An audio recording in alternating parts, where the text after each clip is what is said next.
Buenos días, gracias por su actualización de noticias. Seguimos con más temas internacionales aquí en Primera Página Radio relacionados puntualmente con Estados Unidos y los datos económicos que van a seguir siendo toda una prioridad para los inversionistas esta semana, siendo una de las publicaciones más destacadas y que se esperan el índice mensual de precios al gasto en consumo personal, el PSE. El PCE.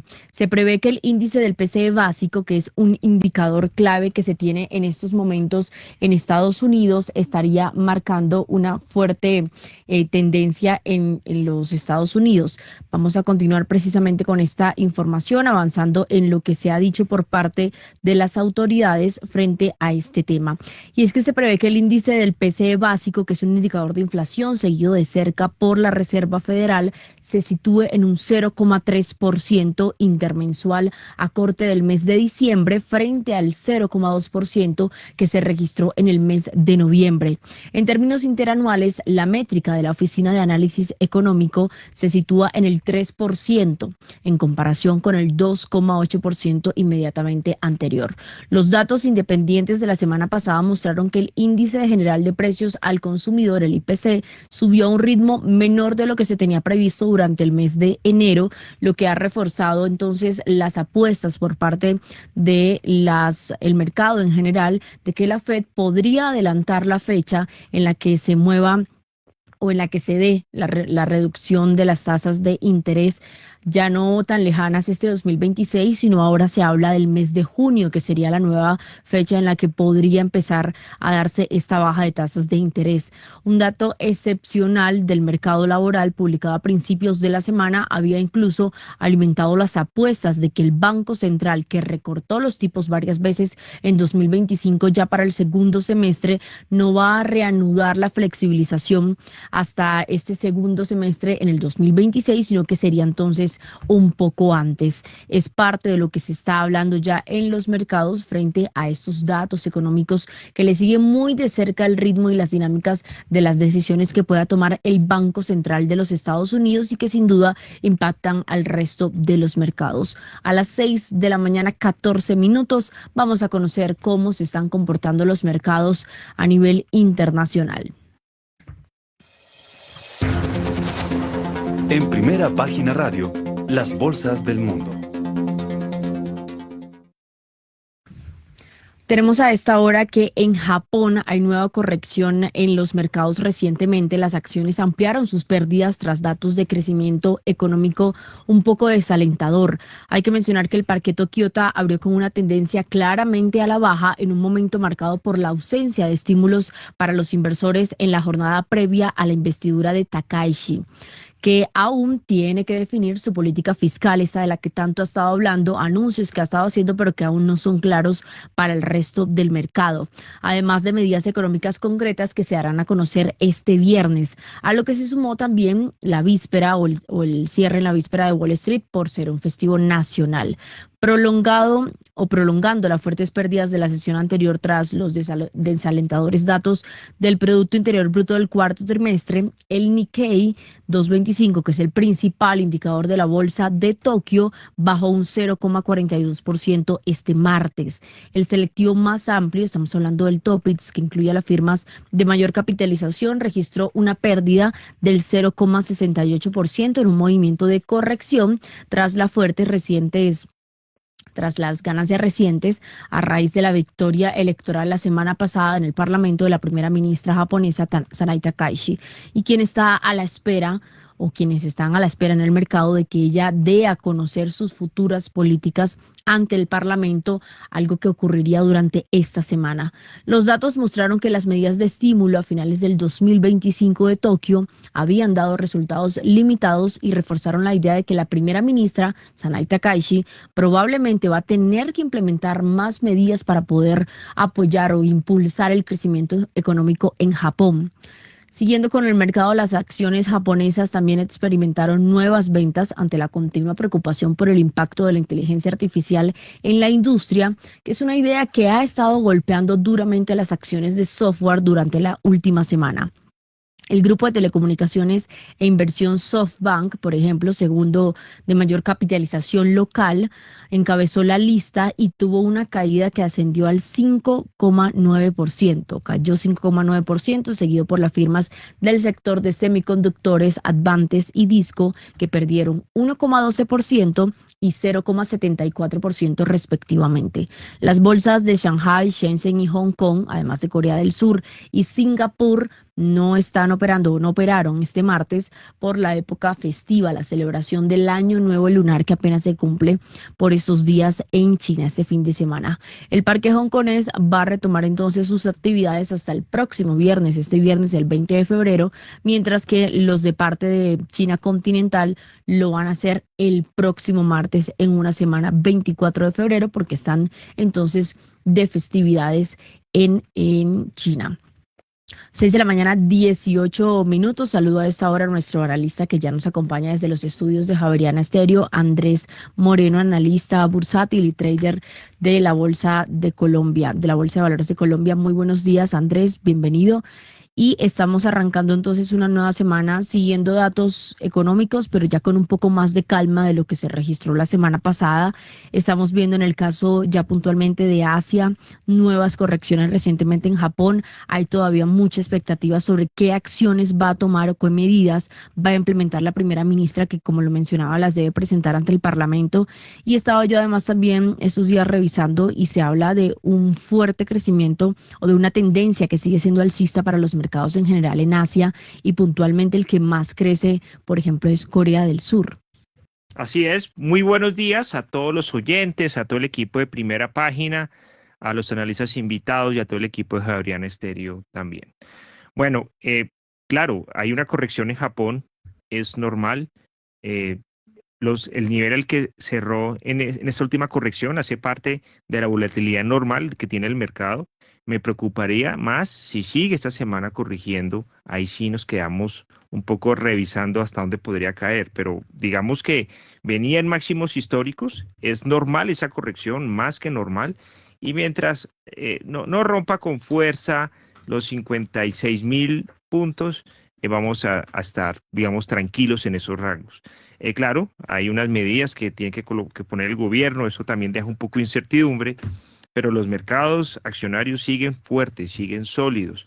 Si llega a haber una ruptura de esos 56.000 puntos en Nikkei, pues puede ir el índice a 50.000 o a 49.000, que ya hablamos ahí de una corrección de un 10 y un 12%, que puede ser mucho más relevante, pero también tiene que ser aprovechada para comprar. En el corto plazo yo no veo que se vaya a desplomar, salvo que haya una medida, una política extremadamente fuerte, y se debería mantener todavía en máximos. No hay sell-off, digamos, no hay ventas masivas en Japón, pero acordémonos que la política también afecta los mercados y si hay alguna medida que no guste al mercado o que rompa con esta estructura, habrán correcciones. Las personas que están invertidas en Asia, yo creo que a largo plazo no tienen por qué tener problema. Los mercados siguen extendidos. Obviamente hay una cantidad de festivos, como aquí Kiara dijo, de festividades en Singapur, demás. Ayer también, pues en Estados Unidos, otros festivos que hubo, pero los mercados, por lo menos, no sé si sigan rompiendo máximos, podrían hacerlo cada vez menos, pero la política monetaria impulsa todavía a que las acciones se mantengan fuertes. Los inversionistas que tienen sus posiciones pueden mantenerlas, quizás reducirlas algo. Los que están entrando a invertir revisen muy bien porque puede que esté un poco sobreextendida las correcciones. Y como siempre lo hemos dicho, bienvenidas las correcciones para poder comprar más barato. Andrés. A propósito de esto, ¿qué tanto puede cambiar la dinámica con las medidas puntualmente en Japón que pueda tomar la primera ministra Sanai Takahashi? Porque lo que vemos un poco es que a cada anuncio o a cada mínima noticia que se da, los mercados van reaccionando. Esto es natural en general, pero ¿qué tanto puede ser el cambio que sorprenda a lo que ya estamos viendo de los máximos? Yo creo que ese es el reto. Normalmente la política en los países responsables normalmente no buscan esas sorpresas o esos populismos que al mercado lo dejan sin argumentos. Yo creo que en la medida en que ocurra lo esperado, lo anunciado, el mercado se va a ir acostumbrando. En la medida que ella empiece a hacer cosas que no debería hacer o que haga medidas extremas para llamar la atención, ahí es cuando empieza a fallar la confianza inversionista y a confiar y a caerse, digamos, esa estabilidad que viene trayendo la bolsa de Japón y también de Asia. Pero yo creo que son líderes responsables y pienso que lo que van a hacer lo van a ir anunciando y lo van a ir, obviamente, contextualizando con el mercado. Ahora, de lo que mencionaba ahorita sobre el comportamiento que están teniendo las bolsas puntualmente en Corea del Sur, ¿qué está impulsando o qué hace que sea Corea del Sur el que esté liderando de pronto esta buena racha de las tecnológicas sobre todo? Bueno, en general, la estructura de los índices de Corea lleva mucho a tecnología. Japón no es que sea excepción, pero los componentes de Kospi hace que se impulsen a máximos. No es solamente Japón, no es solamente Corea, perdón. Quizás Corea tenía más espacio. Si uno revisa cómo ha sido la subida de todas las bolsas asiáticas, siempre hay algunas que lideran y obviamente pues la más extendida posiblemente haya sido Corea y también la veo muy sólida en los mercados de futuros. La solidez es impresionante, podría seguirse extendiendo y uno nunca puede adivinar máximo. Realmente es imposible saberlo, solamente los gurús que por ahí andan adivinan máximo siempre y mínimo siempre, pero los componentes de la economía y de las empresas que hay ha generado toda esta subida tan impresionante que no veo, vuelvo y repito, que vaya a corregir. 6 de la mañana, 24 minutos. Y a propósito de tecnología y de inteligencia artificial, que lo hablamos mucho aquí frente a todas estas preocupaciones que existen, está cumpliéndose en la segunda, una importante cumbre global que acoge India y que está relacionada con inteligencia artificial. Vamos con nuestros aliados de Radio Francia Internacional que nos tienen más detalles. Segunda jornada de la Cumbre Global de Inteligencia Artificial que acoge Nueva Delhi, en la que se trata esta nueva tecnología en toda su amplitud, desde su impacto en el trabajo de los menores al medio ambiente. Hoy está prevista la llegada del presidente francés Emmanuel Macron. También participará en la cita su homólogo español Pedro Sánchez. ¿Por qué se ha convertido la India en un polo económico para los países europeos? Aida Palau entrevistó a Alicia García Herrero, economista jefa para Asia-Pacífico de Natixis. Todos los países inversores, y Europa obviamente es un gran inversor mundial, necesitan buscar otros mercados para invertir porque el que solía ser el gran mercado, China, incluso aún más grande que China, Estados Unidos, los dos tienen ahora pues grandes puntos de interrogación por motivos diferentes. China, fundamentalmente porque es un mercado donde nadie gana ya dinero, porque la competencia es brutal, no lo ganan ni las empresas chinas, la llamada involución, ¿no? Donde venden pero casi con pérdidas o con muy poco beneficio. Y después Estados Unidos, pues porque hay una política obviamente muy proteccionista de Trump que hace que haya una gran incertidumbre, y ahí no es un problema de márgenes, sino de negocio a futuro, y entonces las empresas buscan otros mercados, y el más grande del mundo, especialmente a futuro, ¿no? O sea, ya la India tiene casi el tamaño de Japón, pero obviamente todo el mundo sabe que en breve pues será mucho más grande que Japón, o sea, por el crecimiento que tiene, que es casi del 7%. Escuchaban a Alicia García Herrero, economista jefa para Asia-Pacífico de Natixis. 6:25 minutos, un tema que por cierto hemos comentado mucho aquí de cómo India marcaría entonces el nuevo rumbo, estaría haciendo un aliado muy estratégico frente a los temas de tecnología a propósito del crecimiento poblacional que también tiene que ver con la productividad. 6:26 minutos, vamos entonces ahora a conocer lo que pasa en Europa, donde hay un mayor debilitamiento del mercado laboral en Reino Unido, según datos que se han dado a conocer en las últimas horas. Además, los mercados están marchando con altibajo antes del regreso de Wall Street por ser ayer día de festivo. Entre los datos económicos que se han dado a conocer en las últimas horas está la tasa de desempleo del Reino Unido, que tuvo un aumento hasta ubicarse en 5,2% en los 3 meses, en el último trimestre hasta diciembre, frente al 5,1% que había sido anteriormente, alcanzando entonces el nivel más alto de desempleo desde 2021. Este aumento del desempleo también coincide con una notable desaceleración del crecimiento salarial, lo que impacta entonces en Reino Unido, y es que el crecimiento en toda la economía, excluyendo las bonificaciones, tuvo una caída de una tasa anual del 4,2% hasta ubicarse en diciembre, y esto es por debajo del 4,5% que se había registrado en el periodo inmediatamente anterior. Alemania acabó el mes de enero con una tasa de inflación del 2,1% con respecto al mismo mes del año anterior, según se ha confirmado por parte de la Oficina Federal de Estadísticas, que ya dio pues su cómputo definitivo de este dato que se estaba esperando. En cuanto a las monedas, la libra esterlina está cayendo un 0,5% frente al dólar y se ubica en 1,35, mientras que el euro está teniendo una depreciación del 0,19% y se cambia el dólar a 1,18 frente al euro. Suben las bolsas, por ejemplo, de Londres un 0,32%, la bolsa de España está al alza un 0,27%, mientras que están cayendo en Italia la de Milán un 0,27%, la de Frankfurt baja un 0,05% y la bolsa de París está a la baja un 0,02%.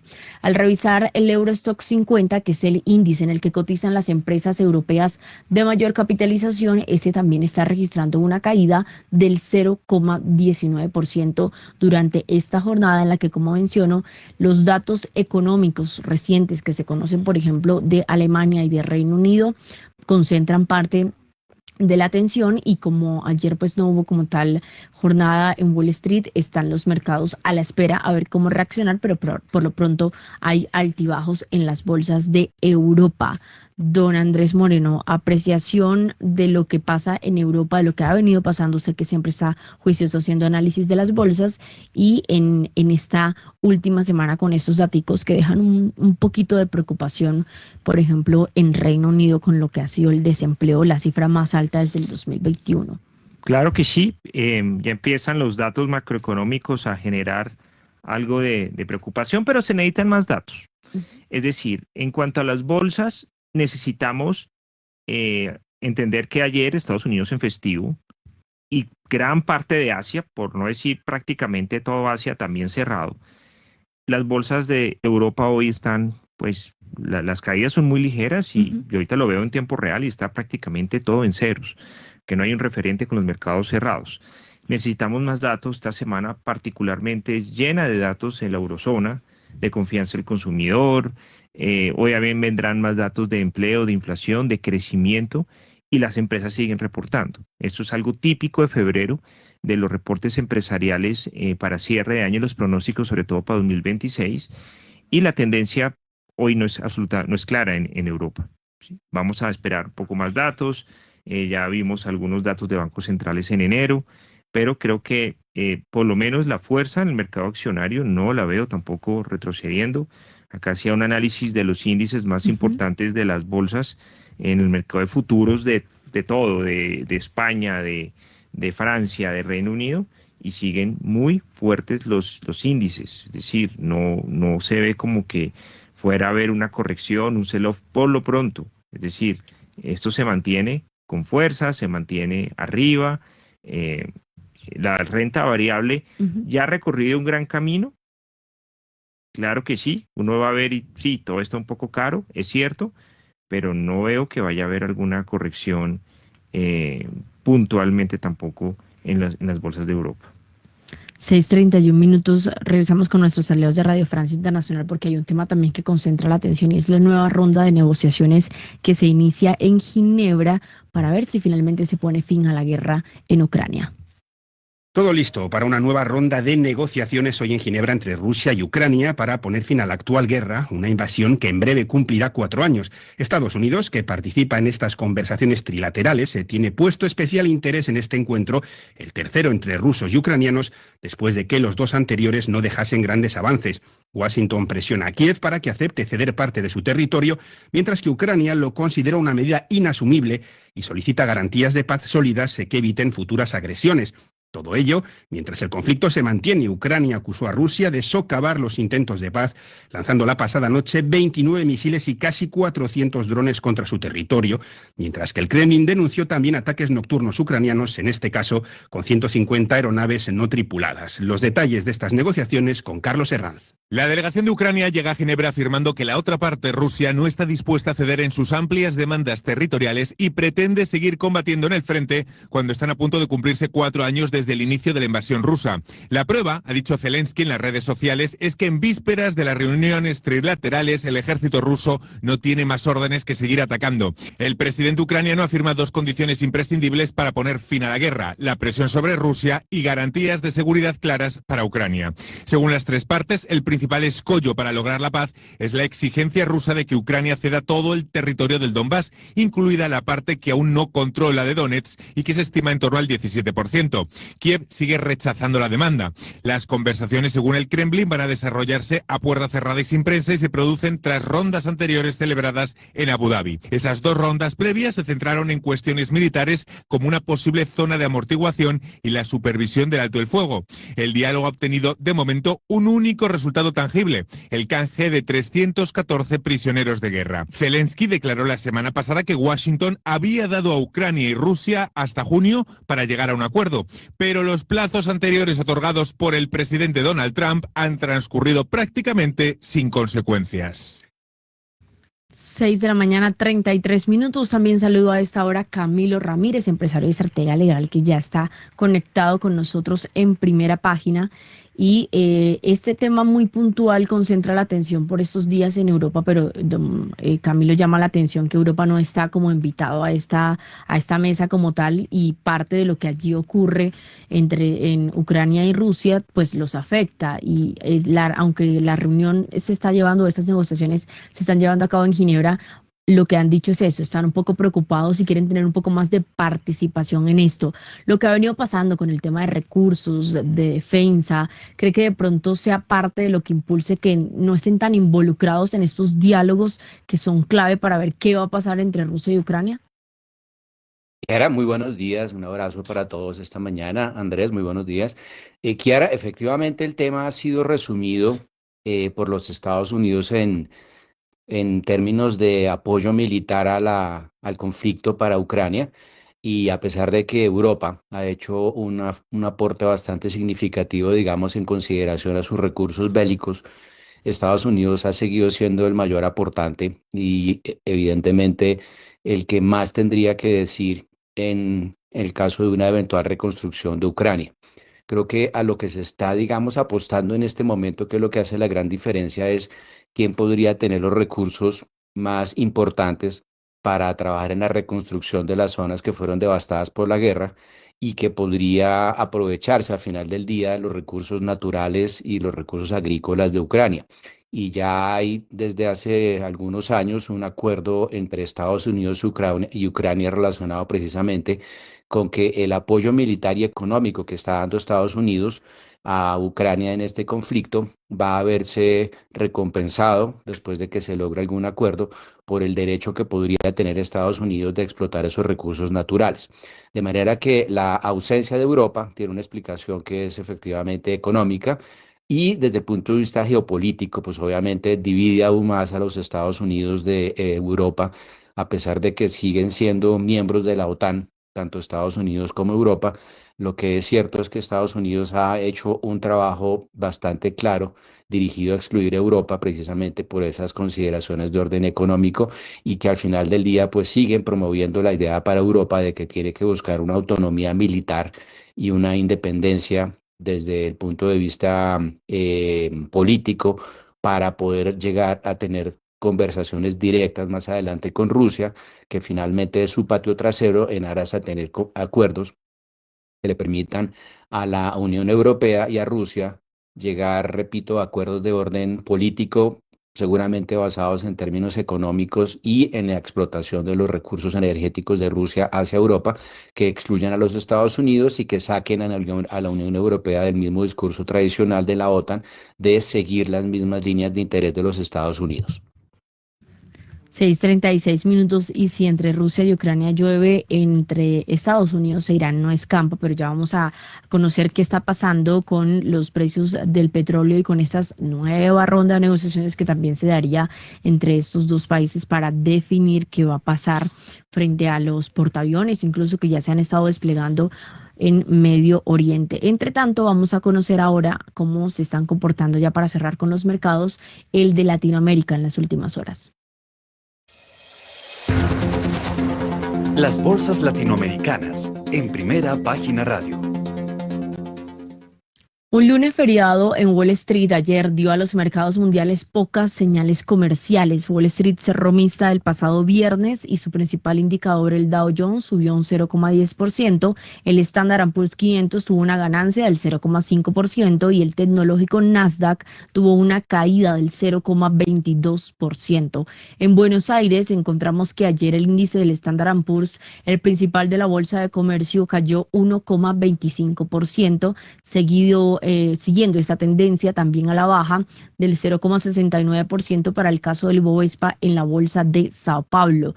El Standard & Poor's de la Bolsa de México, pérdida del 0,18% al cierre de este lunes 16 de febrero, mientras que el MSCI Colcap de la Bolsa de Valores aquí en Colombia reportó una caída del 0,30%. El retroceso también fue para la Bolsa de Santiago de Chile, con su principal índice el IPSA, que tuvo una baja del 0,35%. Si revisamos el MSCI NUAM de Perú, este fue el único de todas las bolsas en Latinoamérica, por lo menos en estas últimas horas, que tuvo un cierre con un crecimiento del 0,19%. Y si hay alguien que nos puede hablar y hacer un comparativo sobre cómo están las bolsas en general en Latinoamérica, es don Andrés Moreno, que muy juicioso siempre hace este análisis. ¿Qué encontramos, Andrés?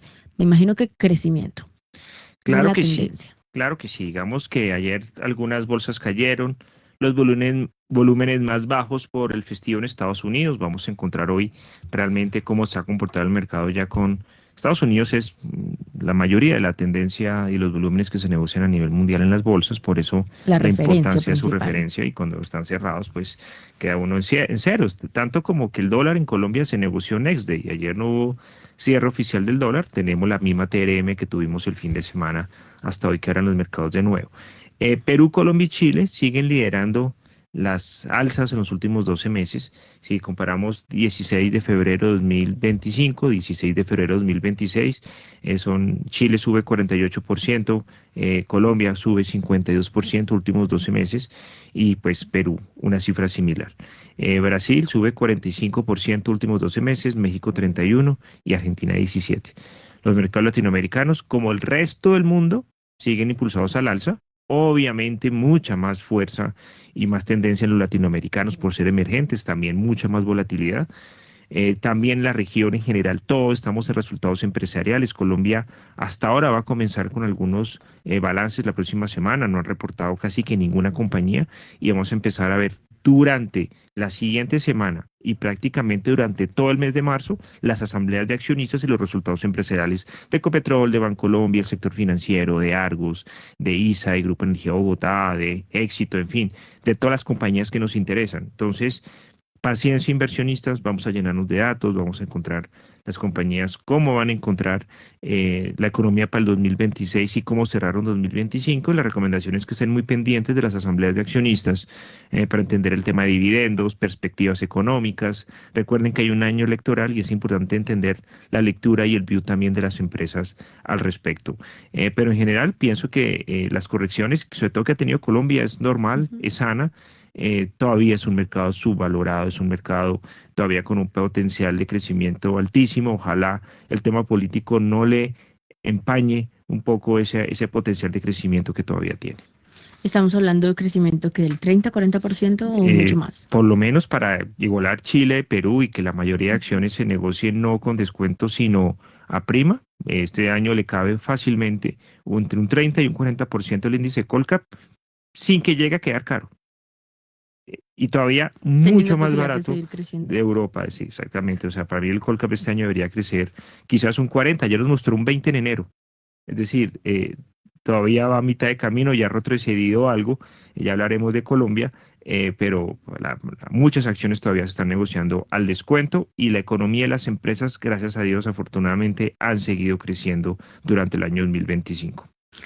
6 de la mañana, 41 minutos, y en Latinoamérica hay una atención centrada aquí en nuestros vecinos de Perú, porque el presidente está enfrentando hoy un momento decisivo, ya que podría ser destituido. Hay varias mociones de censura que están amenazando su mandato. Hoy lo va a decidir entonces el Congreso, esto al parecer por investigaciones de presunta corrupción. Nuestros aliados de Radio Francia Internacional tienen los detalles. Seguimos hablando de Latinoamérica, concretamente de Perú, donde el presidente José Gerí afronta hoy martes un voto de destitución en el Congreso. Gerí, que parece no contar con el apoyo necesario para sobrevivir a la votación, negó cualquier delito que le incapacite para ejercer su cargo, estando acusado de irregularidades y posible corrupción.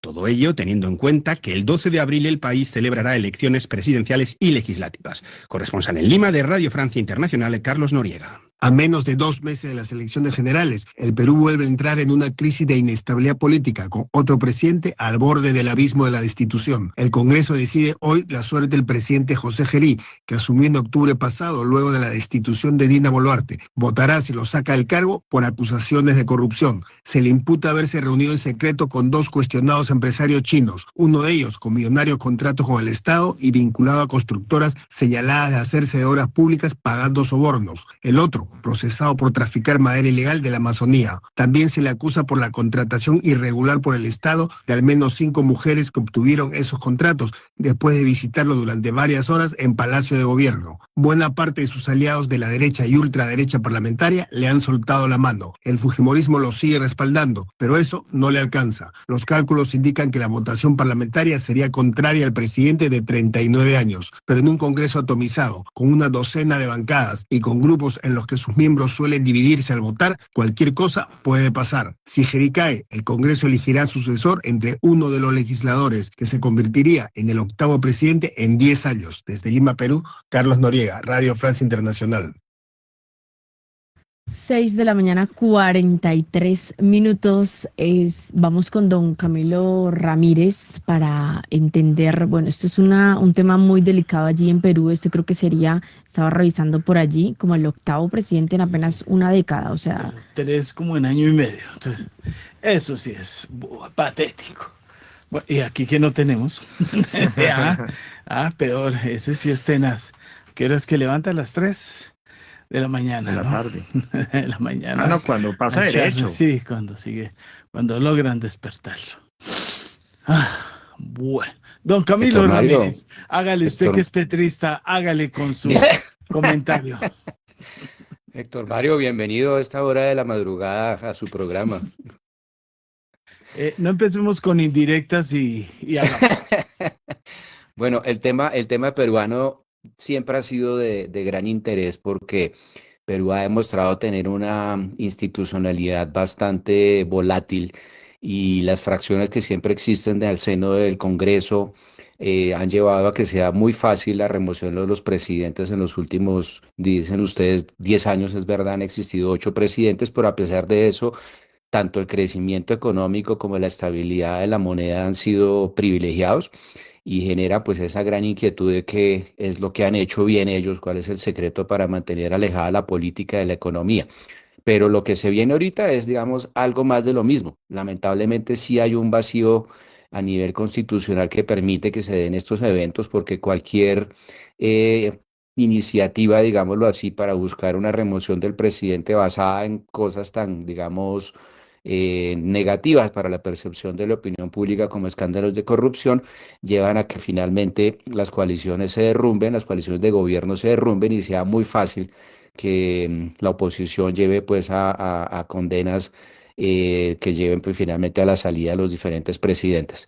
Yo creo que en este caso no va a ser la excepción. Lamentablemente Perú ya tiene una historia y cuando se ha creado, digamos, un ADN en un país alrededor de ciertas conductas políticas, es muy probable que se mantenga en el tiempo hasta que haya una reforma que los termine filtrando o eventualmente terminando. Eso todavía no ha ocurrido y es muy probable que no ocurra porque el interés de los diferentes partidos minoritarios que pueden llegar a ser determinantes para adoptar mayorías, es que se mantengan estas reglas del juego porque los favorece a ellos al final del día. Pero repito, la economía sigue siendo una economía sólida, una economía con un crecimiento constante y una moneda que, repito, no solo ha sido bastante estable, sino que se está volviendo una moneda de refugio en países como Bolivia, que precisamente ante la imposibilidad de acceder al dólar están accediendo a la moneda peruana para poder después convertirla a dólares, y eso pues definitivamente es un escenario que va en total contradicción con la estabilidad política de la Constitución peruana.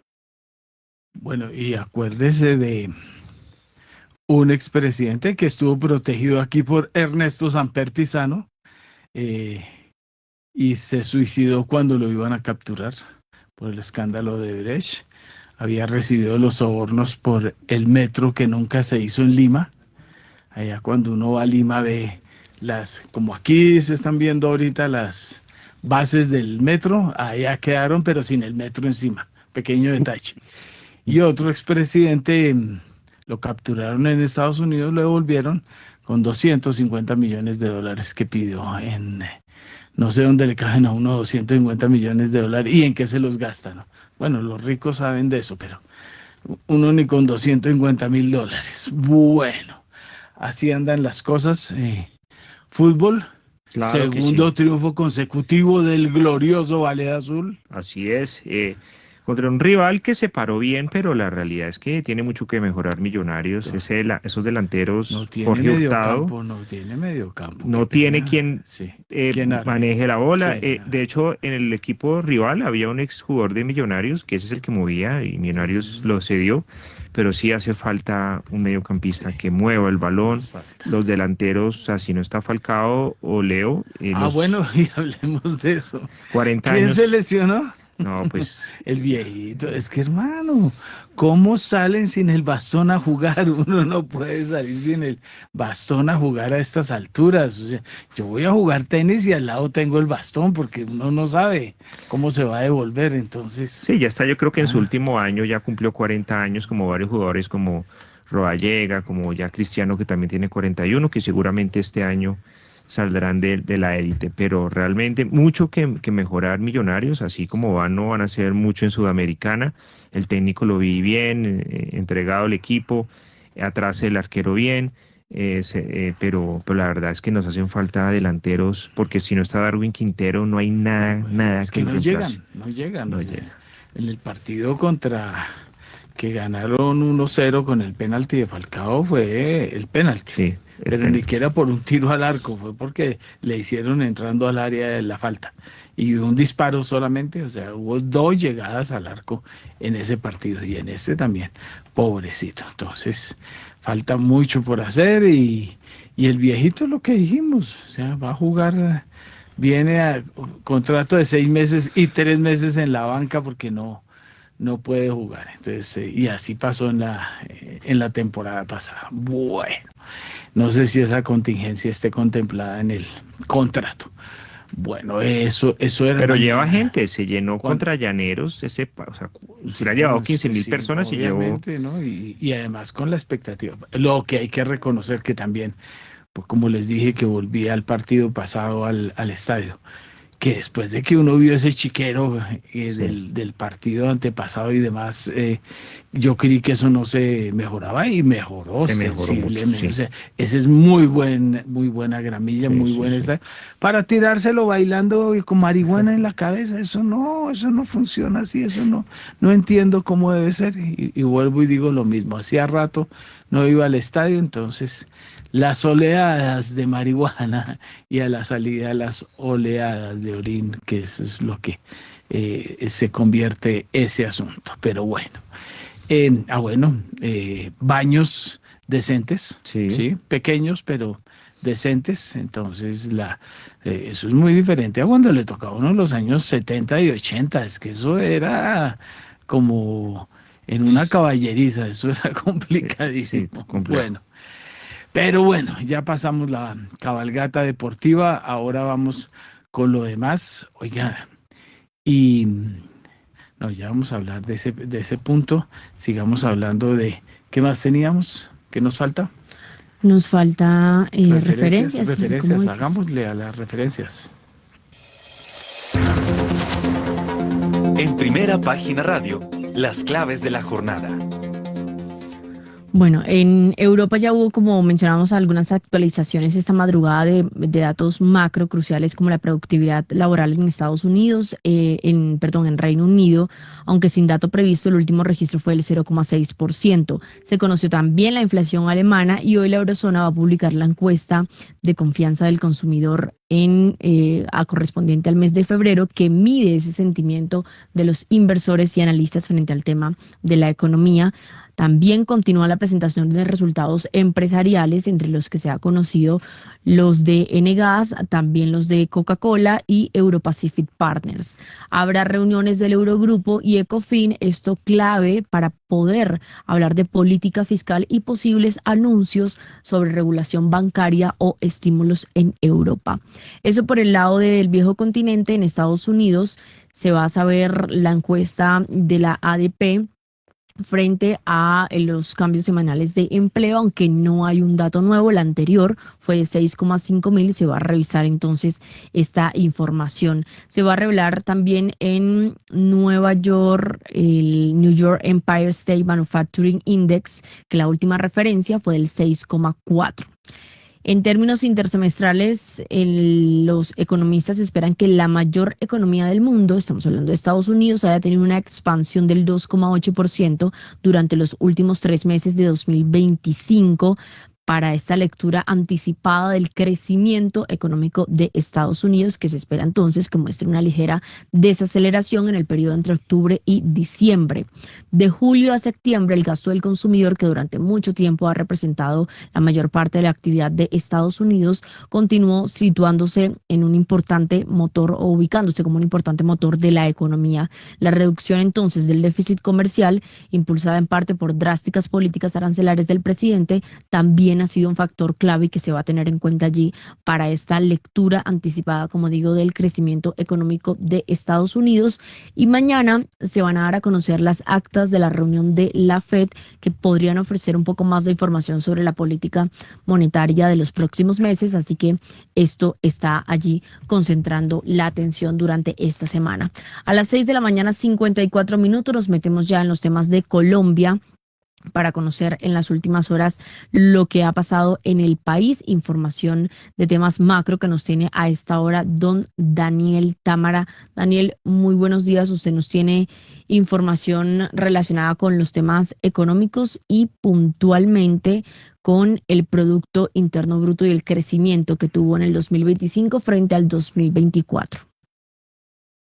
Así es, Kiara, oyentes, muy buenos días. Efectivamente, ya salieron los datos correspondientes al Producto Interno Bruto del consolidado de todo 2025 y en particular del cuarto trimestre también del año pasado. Lo que mostraron estos resultados es que el Producto Interno Bruto de Colombia creció cerca de 2,6% en 2025. Este es un resultado que es inferior a las expectativas que tenía tanto el mercado financiero como el Ministerio de Hacienda y el staff del Banco de la República. Recordemos que estos pronósticos se ubicaban en torno al 2,8% e incluso el 3% para el año pasado, y pues termina estando por debajo de ese resultado. Como decimos, el PIB creció cerca de 2,6% en 2025 y particularmente en el cuarto trimestre el crecimiento fue de 2,3%, cuando el mercado financiero pues estaba esperando un crecimiento más cercano al 2,8%. Entonces fue un crecimiento, digamos, inferior a las expectativas del cuarto trimestre, que termina arrastrando el crecimiento o ubicando el crecimiento de todo el año por debajo también de lo esperado por el mercado financiero. En particular, el crecimiento del año pasado estuvo jalonado por el comercio al por menor y al por mayor. Recordemos que las ventas reales del comercio minorista, por ejemplo, crecieron más de 11% el año pasado. También estuvo jalonado por el sector público, y también estuvo jalonado, en este caso, por las actividades de entretenimiento y las actividades artísticas. Estos tres rubros fueron los que más pesaron, los que más jalonaron ese incremento del Producto Interno Bruto del 2,6%. Digamos que en el sector agropecuario, que venía teniendo un peso importante en el PIB, al final del año, pues tuvo una caída, de hecho, fue especialmente porque la producción cafetera cayó de forma importante, más del 40% en el último mes del año, y eso terminó, digamos, afectando al sector agropecuario en su conjunto, que venía pues en todos los meses y en los trimestres anteriores teniendo un peso importante. El crecimiento del PIB pues dejó de tenerlo a raíz de este comportamiento que se registra al final del año. Entonces, Kiara, oyentes, pues la noticia es que el PIB creció menos de lo esperado el año pasado, y se ubicó, como decimos, en el 2,6%. En el año inmediatamente anterior había crecido 1,7%, hablamos del 2024, y acordémonos que en el 2023 el crecimiento había sido de solo 0,7%. 6:57 ya de la mañana. Muy bien, Daniel. También nos tiene el reporte de cómo le fue a la inversión en Colombia. Registró un crecimiento. Así es, Kiara, digamos que para el año completo la inversión medida como la formación bruta, sí, la formación bruta de capital, tuvo un crecimiento de 2,3% en todo el año pasado, pero solamente mirando el último trimestre del año pasado, la inversión registró una caída superior al 10%, o más bien cercana al 10%. En concreto fue el 9,3%. De hecho, intertrimestralmente, si medimos el último trimestre frente al tercer trimestre, la caída fue del orden de 9% de la inversión. Entre tanto, pues las exportaciones crecieron cerca de 1,8% en 2025, casi lo mismo de lo que habían crecido en el 2023. Solo en el último trimestre el aumento fue del orden de 1,2%, y las importaciones subieron 8,4%, cuando un año atrás el crecimiento había sido más cercano al 4,2%. Entonces acá la noticia fue que la inversión, a pesar de que creció 2,1% en el agregado del 2025, solamente en el cuarto trimestre registró un descenso de casi el 10%, lo que pues es una muestra de que sigue rezagado frente a sus niveles alcanzados antes de la pandemia. Recordemos que cuando llega la pandemia la inversión cae significativamente, se empieza a recuperar en los siguientes años, pero lo que vemos es que en el 2025, como proporción del PIB, pues sigue ubicándose por debajo de lo que se ubicó antes de la pandemia, que era, oyentes. Gracias, don Daniel Támara. Bueno, don Andrés Moreno, la cifra, ¿cómo le pareció? Pues como ustedes los petristas, todas las cifras les parecen buenas. De todas maneras, la cifra no fue como se esperaba, pero tampoco fue mala. ¿O me equivoco? Si uno compara periodos anteriores, realmente es muy mala y por debajo de lo esperado. Petro criticaba a Duque por crecimientos del 2,8, del 2,9, este es menor. No es un buen crecimiento, y sobre todo el peso de la industria y de algunos sectores claves como han estado disminuyendo. Las personas, si bien no somos o no todo el mundo es experto en economía, y nosotros los economistas tenemos la labor de enseñar y entender cómo funciona la economía colombiana y dar pedagogía al respecto, sin política. El PIB no solamente es un crecimiento y ya, es una foto y listo. Hay que revisar cuáles son los determinantes de la economía colombiana, cuáles hay que potencializar y cuáles se están debilitando. Y realmente el pronóstico no es bueno, es muy mediocre, y es preocupante porque algunos sectores claves en la economía, en sectores de mano de obra calificada, que adicionalmente contratan de largo plazo y que requiere confianza inversionista y requiere obviamente que pague impuestos y que genere crecimiento, se está viendo afectado. Es decir, no es un buen crecimiento, hay que verlo con detalle.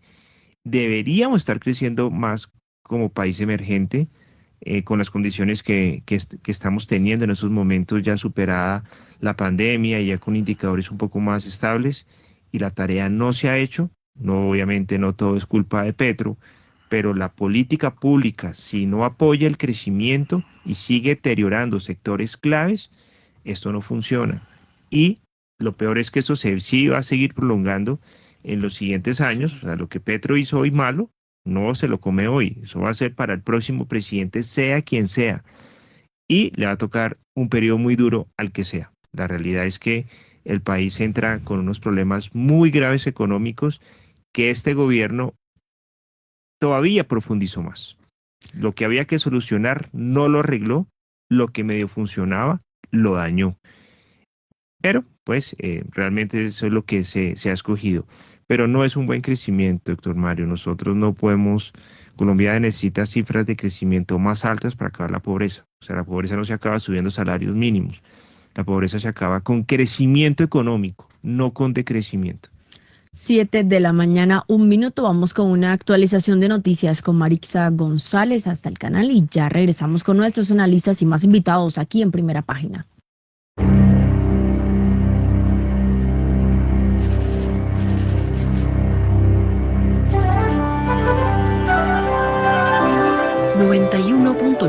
Javeriana Estéreo, Bogotá. HJKZ. Sin fronteras.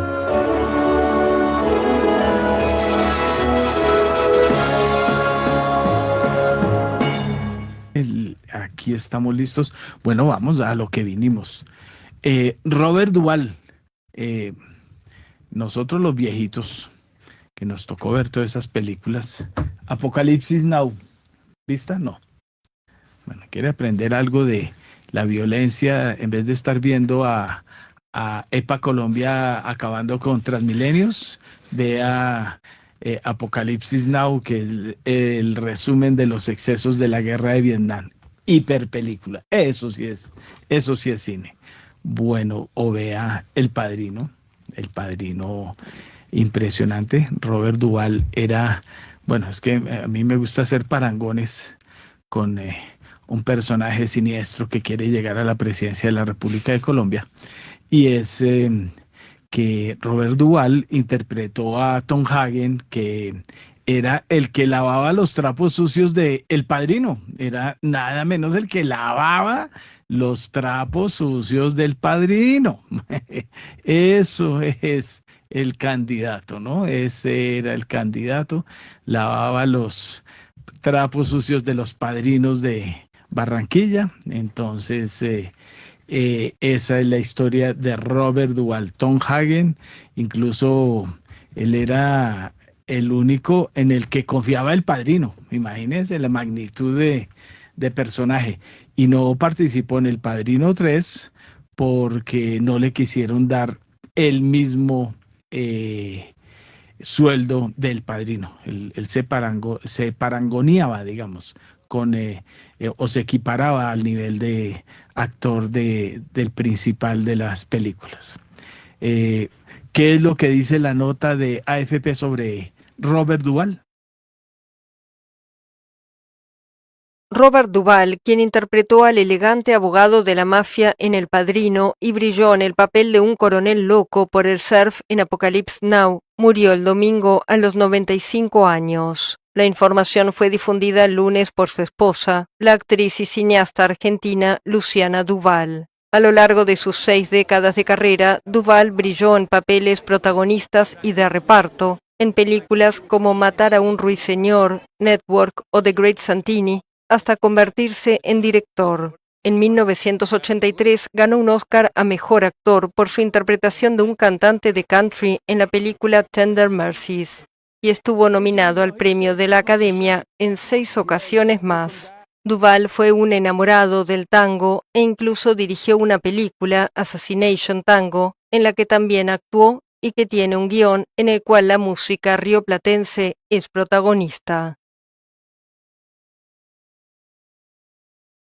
Repítanme la frase inicial. ¿Interpretó al qué?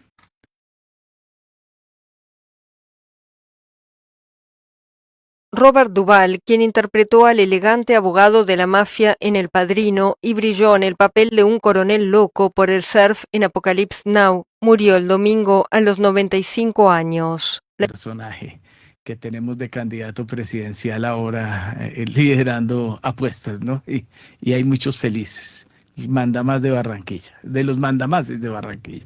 Bueno, 7:16, por aquí me hacen ojitos. 7:16 de la mañana. Tenemos invitada especial a esta hora. Se trata de Juanita Rodríguez Catac. Ella es la country manager en Colombia de Bitso. Bitso estuvo en Binance, es decir, conoció al monstruo por dentro, hizo parte de Pro Bogotá, pero tiene varias curiosidades en su hoja de vida. Abogada de la Universidad de los Andes, pero luego se especializó en nuevas tecnologías, innovación, Information Technology de la Universidad Externado, hizo un máster en la Universidad Politécnica de Madrid también de Sistemas e Información. Juanita, bienvenida a Primera Página Radio. Muchísimas gracias, Héctor Mario, por esta invitación. Estoy muy contenta de estar con ustedes la mañana de hoy. Bueno, entonces, no nos veíamos hace rato, pero hemos estado hasta comiendo pizza, celebrando la primera operación que se hizo con Bitcoin en el mundo, precisamente, la compra de una pizza. Bueno, hablemos, Juanita, vamos a hablar de varios temas. En esencia, cómo está avanzando el proyecto de ley que nada que arrisca a ser aprobado en el Congreso sobre las criptomonedas. Pero empecemos con la coyuntura, porque eso sí no me lo perdonaría. Obviamente que es un momento complicado para el mercado. Oí por ahí a alguien que me acuerdo mucho del MoneyCon, de donde me sacaron muy amablemente el señor de mis propias finanzas, diciendo que si había que pensar en acabar ya con el Bitcoin. O sea, esa exageración. ¿Qué está pasando exactamente en estos momentos en el mercado? Sí, estamos teniendo unos momentos difíciles en el mercado, pero no ha sido nada distinto a lo que ha pasado en otros ciclos con el Bitcoin. Para algunos es momento de comprar, no es que estoy haciendo yo ningún tipo de consejo ni nada de ese estilo. Para otros es la presencia, digamos, y el hecho de que Bitcoin se ha vuelto cada vez más un activo muy cercano al sistema financiero tradicional, en donde cada una de las cosas macroeconómicas le empieza también a pegar al Bitcoin y a su precio. Pero si nosotros nos fijamos en lo que está pasando con Bitcoin de manera permanente, en cómo son sus ciclos, siempre hemos tenido más o menos cada 4 años unos bajones importantes hasta del 50% del precio en los ciclos de Bitcoin. Entonces, hay muchos expertos que dicen que esto es normal en los ciclos de Bitcoin, que son momentos en que se restringe, como que el precio se aplana un poco y que esperarían que vuelva justamente el alza en este activo, que además tiene unas particularidades que hace que normalmente tienda en el largo plazo a aumentar su precio. Recordemos que solamente hay 21 millones de Bitcoin, entonces es escaso por definición y por diseño, digamos, en su diseño inicial. Cada 4 años, además, los mineros de Bitcoin reciben menos Bitcoin al momento de minar un Bitcoin. En este momento estamos alrededor de 3.5 Bitcoins por Bitcoin minado. Recordemos que empezó por 50 Bitcoins la recompensa que recibían inicialmente. Esto hace también que haya menos Bitcoins en el mercado y recordemos también que más del 90% de los Bitcoin ya se minaron, lo que quiere decir que hay poco en el mercado y que hacia futuro debería, por su diseño, tender a crecer. Entonces yo creo que es un momento que no necesitamos tener pánico. Hemos visto otros momentos muy parecidos en Bitcoin en el pasado. Bueno, oye, Juanita, aquí precisamente me preguntan aquí en el estudio, ¿qué es minar bitcoins? Porque eso es parte de las cosas. Incluso el año pasado, fines del año pasado, tuve una reunión con varios mineros de bitcoin en un bar del norte de Bogotá, y en Colombia se está minando bitcoins en sitios donde se origina energía y generan la energía con gas y con desechos industriales. Entonces, ese es otro submundo pegado a esto, además que es el origen de las transacciones con Bitcoin. ¿Qué es eso? Bueno, voy a tratar de explicarlo de una manera sencilla, pero básicamente los Bitcoin están, el primer caso de uso de la tecnología blockchain. La tecnología blockchain es una base de datos, básicamente, en la que para poner una información nueva en la base de datos, tiene que tener una validación de toda la red. Esta validación de toda la red se hace en una cantidad de computadores al mismo tiempo en el mundo, miles de computadores que están resolviendo un problema matemático criptográfico, y hace que solamente haya una respuesta posible, y el primer computador que logre dar esa respuesta es el que termina poniendo ese eslabón en la cadena, ese pedacito de información en la base de datos. Eso se llama minar, básicamente. Al poner esas informaciones y completar ese eslaboncito en la cadena, tenemos un Bitcoin nuevo. Es como para explicarlo de manera sencilla, pero evidentemente necesita muchísima energía, muchísimos computadores resolviendo con una capacidad de cómputo muy importante, resolviendo esos problemas matemáticos de manera permanente. Sí, y lo que lleva también a muchos de los detractores a decir que se necesitan ingentes generadores de energía precisamente para realizar esas operaciones. Pero Sí, bueno, pero yo creo que la esas, técnica sí, lo va a arreglar. Yo creo que ajá. poco a poco se va a resolver. Bueno, entonces, otro punto. Estaba leyendo hace apenas 48 horas una nota de Strategy Inc., que es uno de los mayores tenedores de bitcoins del mundo, porque hay que tener en cuenta que aquí también hay empresas que solo se dedican a comprar o tener como su activo principal el bitcoin. Y dice que todavía no hay pánico, a pesar de que ha bajado más del 50% del precio o un 50% del precio del Bitcoin, porque puede tener, que él cree, por el nivel de activos que tiene y de caja, que puede aguantar a que el Bitcoin baje a $8,000. ¿Eso no sería una exageración? Yo creo que es un poco mucho de lo que hemos visto, no, pues no podemos saber, el Bitcoin es muy volátil, pero de lo que hemos visto en los ciclos pasados, nunca ha bajado tanto, sí ha logrado bajar alrededor de 50%, 40%, pero bajonazos tan altos no hemos visto históricamente, entonces pues hay que ver qué pasa, pero como les digo yo, realmente el Bitcoin está diseñado para que en el largo plazo tienda siempre a subir. Bueno, entonces, ahora vamos al tema. Entonces, primero, la pregunta, estamos hablando con Juanita Rodríguez Catac, que es la Country Manager de Bitso. Primero, ¿qué es Bitso? ¿Qué hace Bitso? Esa es la primera. Y la segunda, vamos a pasar al tema que nos trajo acá. ¿Qué es lo que está pasando con la legislación, el proyecto, el marco regulador?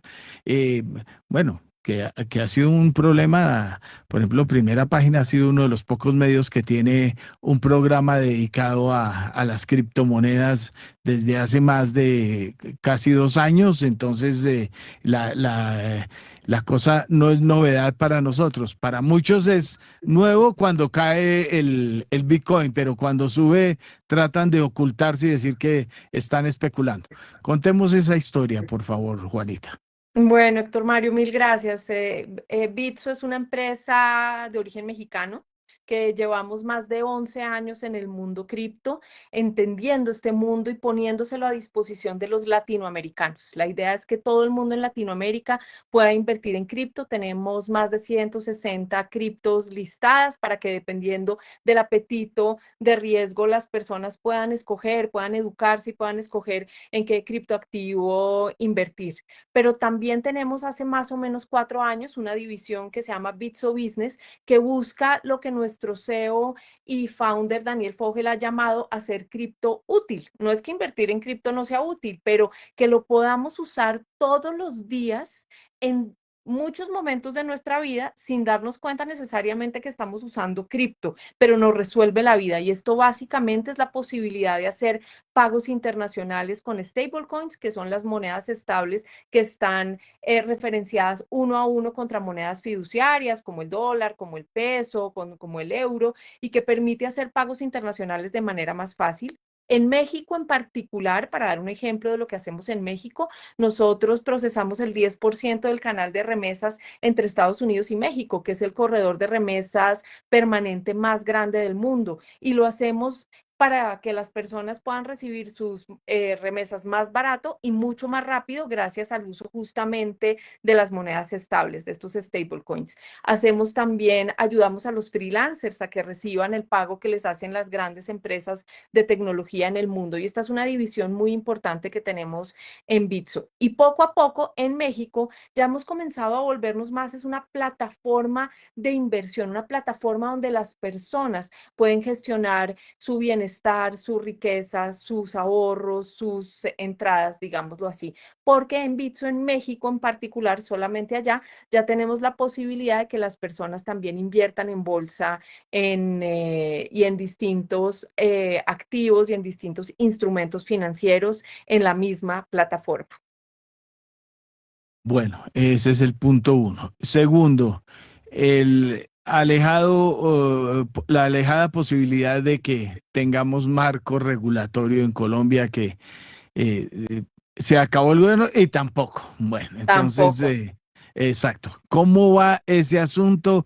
Creo que van 2, 3 proyectos muy avanzados que están casi que listos y nunca se someten a votación. ¿Cómo está funcionando esto? Así es, Héctor Mario, y ahí yo hago una cuñita. Para Bitso es muy importante estar en jurisdicciones con regulación. Nosotros apoyamos que se sacara la ley FinTech en México, estamos ya regulados en Argentina, en Brasil, es decir, en todas las jurisdicciones en donde trabajamos ya hay regulación de cripto. Es decir, yo creo que en la mayoría de los países del mundo hoy en día ya hay regulación de cripto, lo que hace que las empresas de cripto sean empresas reguladas, como hacemos parte del sistema financiero ampliado y estamos, digamos, de alguna manera de tú a tú con los bancos. ¿Qué ha pasado en Colombia?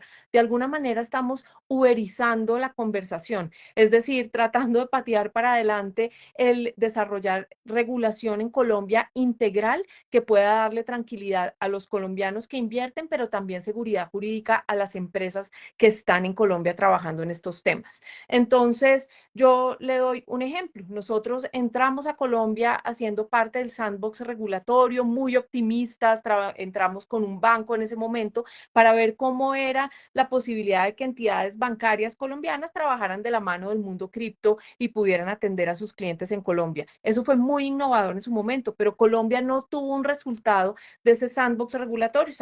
Sacaron solamente un comunicado de prensa en el que indicaban que se habían mitigado todos los riesgos, es decir, no se había materializado ninguno, pero no hubo una legislación. Lo que hubo de manera paralela es que en Colombia sí tenemos regulación tributaria que nos aplica, tenemos regulación toda en materia de lavado de activos, protección, digamos, contra este flagelo. Tenemos que reportar y hay cada vez más claridad sobre el tema. Ahorita en diciembre las Supersociedades sacó unas especificidades más que tenemos que seguir, tenemos oficial de cumplimiento, etcétera, y hay toda una regulación contable de cómo una empresa tiene que registrar los activos virtuales en su contabilidad. Pero entonces nos quedamos con una cantidad de obligaciones que no está mal, pero creo que de alguna manera no tenemos derechos, no está claro cómo podemos interactuar con los bancos, no tenemos claridades jurídicas, que ha hecho que haya habido una serie de proyectos de ley que no han llegado a feliz destino, tristemente. Y sí, tenemos uno que iba para segundo debate en la Cámara de Representantes, en la Comisión Sexta, que estuvimos siguiendo y acompañando, porque cualquier iniciativa de regulación en la industria vamos a tratar de seguirla, pero que no ha llegado a feliz término. Por eso, de la mano de Colombia FinTech, nos pusimos en la tarea de proponer cómo debería ser esta regulación, cosas específicas que se deberían cambiar ya de cara a un siguiente gobierno, a un siguiente congreso, para ver si esta vez sí lo logramos. ¿Y qué cosas deberían cambiar? Bueno, pues, ¿qué deberíamos proponer? Acá yo lo voy a mostrar primero. Colombia FinTech sacó un libro, es casi una Biblia. Estos son casi 1000 páginas de propuestas para hacer un ecosistema FinTech cada vez más incluyente, competitivo e innovador. Esos son como los 3 objetivos que buscan, y tiene un capítulo específico sobre el tema cripto. Lo primero que buscamos en el tema cripto es tratar de vencer esta fricción que hay entre el mundo financiero, bancario tradicional y el mundo mundo cripto. Hay unas circulares y unos pronunciamientos antiguos de la Superintendencia Financiera que siguen vigentes en el que básicamente de alguna manera, si digan que no son obligatorios, pero de alguna manera prohíben esa interacción. Y eso ha hecho que en muchos casos los bancos no abran cuentas al mundo cripto, no quieran trabajar de la mano, busquen la manera de hacerlo solos sin poder contar con la industria y ha sido muy difícil entonces el crecimiento. Yo les recuerdo que de todas maneras en Colombia hay 5.5 millones de usuarios de cripto y el año pasado se procesaron 44.000 millones de dólares de acuerdo con las cifras de Chainalysis solo en Colombia. Es decir, es un mercado que llegó para quedarse y qué bueno poderle dar las reglas para seguir. Entonces, lo primero que se propone es que se deroguen esas circulares y que haya una legislación cripto integral que nos permita entender cómo tener una licencia cripto que no sea tan cara como la de un banco, que no nos ponga con unas dificultades tan terribles para eso si solamente vamos a hacer un pedacito y que permita también que existan empresas cripto colombianas como nosotros que somos mexicanos, como varios compañeros nuestros de la competencia que son argentinos. Qué bueno tener empresas en Latinoamérica trabajando en esto y en Colombia son muy poquiticas las que han tratado de meterse en este mundo por la falta de claridad. ¿Qué nos hace falta también? Un registro de los proveedores de servicios de activos virtuales para que los usuarios que quieren invertir en cripto entiendan cuáles son aquellos que cumplen con la regulación colombiana, que tienen todo un sistema de protección al consumidor, que tienen un representante legal en el país, que pueden llamar a decir, oiga, no encuentro mis fondos, ¿qué pasó? Hice una transacción que no la encuentro, ¿me pueden ayudar? Y que tengan esa certeza de que no están cayendo en uno de estos scams o estos esquemas Ponzi que tratan de también usar el nombre de cripto para quedarse con la plata de la gente. Yo creo que eso es muy importante, es una recomendación del Gafi que Colombia no ha cumplido y que estamos en mora de hacerlo y justamente con estas recomendaciones de Colombia FinTech que estamos también haciéndolas muy claras. Otra de las cosas que proponemos es que hay una prohibición expresa del Ministerio de Trabajo para que el salario en especie se pueda pagar en cripto. Y qué bueno sería para muchas personas poder recibir el 20% ese que se puede recibir en especie en monedas estables, porque es más fácil para ellos, porque quieren tener acceso a tener estos dólares digitales que llaman estas monedas estables, teniendo en cuenta que en Colombia no podemos tener cuentas en dólares y no se puede en este momento. Proponemos justamente un cambio en ese sentido. Queremos también nosotros hoy en día, como sí tenemos regulación que nos hace reportar todas las transacciones a la UIAF y a estas autoridades para prevenir los temas de lavado de activos, en Colombia hay que reportar todas las transacciones de más de 150 dólares. Y en el mundo el estándar son $1.000. ¿Qué está pasando? Que estamos reportando una cantidad de información que yo creo que al regulador le queda muy difícil ni siquiera leerla, que no se ven realmente cuándo puede haber una alarma o no, porque es una cantidad de información muy grande. Nosotros creemos que deberíamos calibrarlo a los $1.000 internacionales para que realmente tenga sentido ese tipo digamos, de reportería.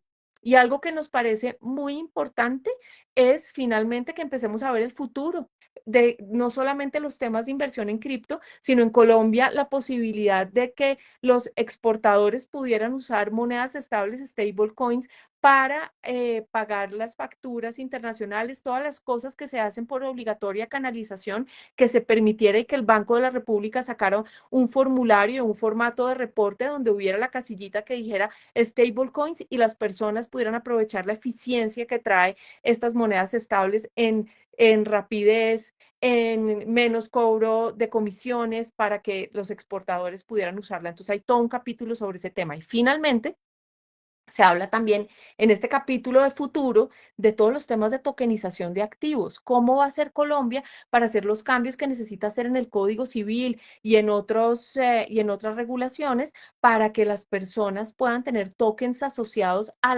la propiedad que tienen y se empiece a desarrollar este caso de uso también? Entonces, hay muchísimas propuestas, son propuestas específicas de hay que cambiar esto o tal cosa, con las redacciones también muy específicas en un libro muy grande que realmente busca que el ecosistema fintech en Colombia dé un siguiente paso.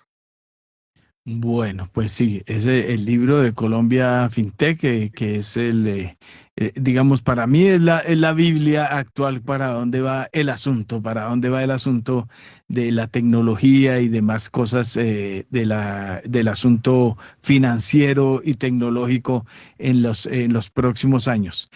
Bueno, pregunta, ¿y el proyecto se hundió en el segundo y hay que sacar uno nuevo? ¿Cómo es el proceso en el Congreso? Bueno, pues no se ha hundido, está esperando segundo debate, pero no ha sido anunciado para segundo debate. Todavía tiene tiempo en la siguiente legislatura, podría todavía discutirse. Hay que ver qué pasa porque cambia el Congreso, cambiaría nuevamente entonces ponentes. No sabemos si de aquí a final de esta legislatura haya ambiente para poder discutir algunos proyectos, porque también vemos que están muy en este momento en campaña, está difícil lograr que lo pongan en el orden del día, entonces pues la verdad estamos más apostándole al futuro, ojalá al siguiente Congreso o que lo retome o que presente uno nuevo para poder sacar adelante este tema.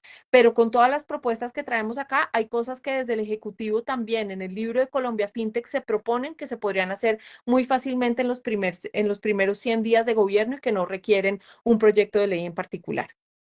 Bueno, Juanita, otra pregunta. Digamos, de lo que ha pasado recientemente en el Congreso de Estados Unidos hay otro enfrentamiento precisamente y parte de lo que ha golpeado el precio del Bitcoin en las últimas semanas ha sido alguna legislación. ¿Cómo está ese proceso en Estados Unidos donde pues ya se dio un paso gigante que fue con la famosa bendición al ETF?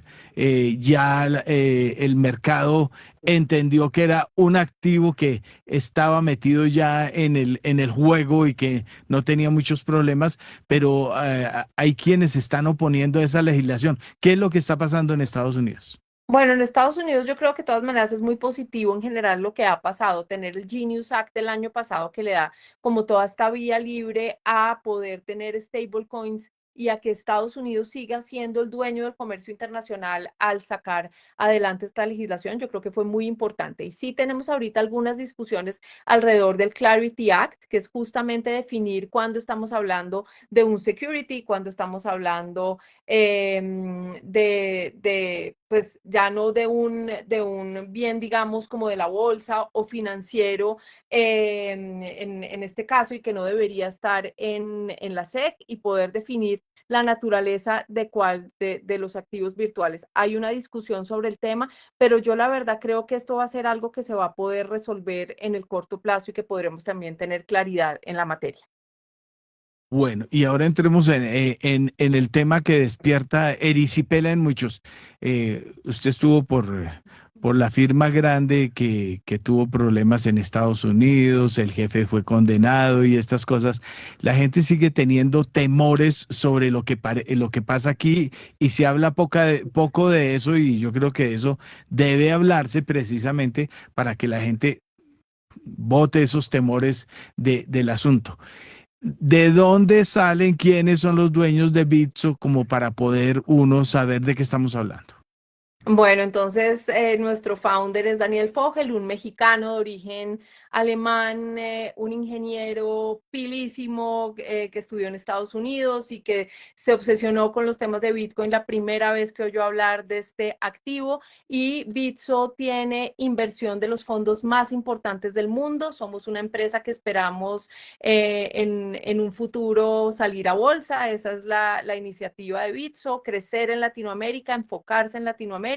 Pueden buscar todo sobre nosotros en nuestra página web. Somos una entidad que tiene 7 licencias, que queremos licenciarnos en cada lugar donde trabajamos. La licencia que usamos para los temas cripto es una licencia de Gibraltar, pero tenemos licencia también de cripto en El Salvador. Tenemos licencias en todos los países que estamos trabajando, como les decía. Y nada, una empresa latinoamericana que quiere un unicornio latinoamericano que quiere seguir creciendo en la región. Bueno, Juanita, ahí hicimos todo el repaso, Colombia, el mundo, el mercado, cómo va el asunto, ahí estamos moviendo. ¿Qué tiene que hacer uno para acudir Bitso, sin que yo esté diciendo que tenga que invertirse o que deba invertirse, sino cómo es Bitso, además porque tiene un rostro en Colombia que es localizable rápidamente. Exacto, si quieren cacharrear un poquito en Bits o invertir en cripto, pueden descargar nuestra aplicación y desde 10.000 pesos pueden hacer, desde 10.000 pesos colombianos, pueden hacer un depósito y empezar a invertir en cripto y empezar a cacharrear en este mundo. Tenemos además muchos artículos de educación, cada vez más recursos en donde las personas pueden entender el tipo de proyectos en los que están invirtiendo y poder definir también su apetito de riesgo. Entonces los invito a que lo descarguen. Una simple última cuñita, Héctor Mario, que yo creo que es muy importante. Se habla mucho de que el mundo cripto es el mundo preferido de los delincuentes y no es así. Yo creo que eso es un mito. Menos del 1% de las transacciones mundiales, del volumen mundial, está referenciado o tiene que ver con temas de criptocrimen, y esto gracias a la gran ventaja que tiene la tecnología blockchain, que es totalmente transparente, trazable, y a la colaboración de empresas como la nuestra, que siempre está trabajando de la mano de las autoridades y siempre recibimos órdenes judiciales o cualquier solicitud, siempre estamos prestos también a colaborar. Entonces yo creo que este es un mundo que tiende a ser cada vez más seguro y por eso es tan chévere, y que ojalá tengamos regulación para que esos actores medio hartos que siempre pueden estar por ahí no encuentren un lugar para ellos en el mundo cripto. Exactamente, para redondear es que las transacciones con Bitcoin, por ejemplo, o con las criptos que se hacen en blockchain u otras plataformas que existen ya, pues quedan registradas. Todo, Lo que no nada se puede pasa con el borrar. efectivo, no entiendo el miedo a los $150 si no quedan registrados el $1.000.000 que le dio Daily Cop a la campaña del presidente, ¿no? Bueno, eso ojalá hubiera quedado por ahí en la UIAF en algún lado, pero como la dieron en efectivo, bueno. Juanita, gracias por la conversación y bienvenida siempre por acá, y a gastar otra pizza dentro de poquito, ¿no? Invitamos a pizza ahí este año también, Héctor Mario. Muchísimas gracias por la Bueno. invitación y fue un placer haber estado con ustedes el día de hoy. Bueno, muy amable, Juanita. Daniel Lozano, su mensaje optimista de hoy. No En el sé, liderazgo hay un tema. esa cortina, ¿dónde anda que esa cortina de atrás me llama la atención? La luz, la pared dorada. Para que no le salga el plano corto. Retírese un poquito porque es que no le... Es eso, y ahí sí, le entró la luz y todas esas cosas. Hágale, don Daniel. Es muy importante la coherencia. La coherencia en el liderazgo es crucial. Lo que se dice, lo que se hace y lo que se piensa tiene que ir en la misma dirección. Esa es la manera en que logramos resultados excepcionales en las organizaciones. Eso implica que como líderes, lo que decimos lo tenemos que hacer y tenemos que cumplir. En las horas de la mañana, la hora de llegada, la hora de salida, cómo estamos en las reuniones, cómo nos presentamos, cómo estamos. No solamente hay que parecer, hay que ser. Esa es la clave del liderazgo, y en el liderazgo la incoherencia se paga con la desmotivación de los empleados, se paga con la desmotivación de los clientes, y lo más importante, se paga porque cuando uno no es coherente, uno no se siente bien, y cuando uno se siente bien, cuando uno le da resultados, eso se nota, y esa es la clave del buen liderazgo.